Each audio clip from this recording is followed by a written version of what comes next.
అపురూపమైన ప్రపంచంలో ఎక్కడా లేని జాతిది. ఒక అడుగు నుంచి 1.5 అడుగు 3/4 అడుగు ఆవులు ఉండడం అనేది ఒక అద్భుతమైన సృష్టి. మామూలుగా ఇది దేవుడు మన డాక్టర్ గారికి మనసులో చేసి ఇలాంటి ప్రకృతిని మనకు ప్రసాదించాడు.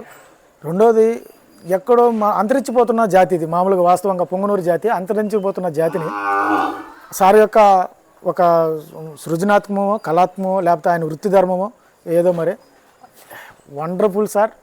మీరు అసలు నేను మాటల్లో చెప్పలేను, ఇక్కడికి వస్తే మాటలు మర్చిపోతున్నాయి. ఎందుకంటే మాకు కూడా ఒక 150 నుంచి 200 ఆవులు ఉన్నాయి, డైరీ ఫార్మ్స్ ఉన్నాయి, మాకు 7-8 అడుగులు ఆవులు ఉన్నాయి. కానీ ఇలాంటి వాటిని మేము చూసినప్పుడు ఏంటంటే మాకు ఆనందం చాలా కలుగుతుంది సార్. వాస్తవంగా ఈ పాలలో కూడా మనకు ఆరోగ్యానికి చాలా మంచిది. ఎందుకంటే 4.5, 5 ఉంటుంది, 10% తక్కువ ఉంటుంది దీంట్లో. చాలా వండర్ఫుల్, ఆరోగ్యానికి కూడా మంచిది. అదేవిధంగా ఇంట్లో ఒక కుటుంబ సభ్యుల్లాగా కలిసి ఉంటూ కొంచెం మమైకమయ్యి మనకు, ఎందుకంటే ఈ కుటుంబానికి ఎందుకు కలిసి ఉండాలంటే ఇది మామూలుగా మనిషి అనేవాడు ఆక్సిజన్ పీల్చుకుంటాడు, కార్బన్ డైఆక్సైడ్ వదులుతాడు. ఆవు అనేది ఆక్సిజన్ పీల్చుకుంటుంది, ఆక్సిజన్ వదులుతుంది.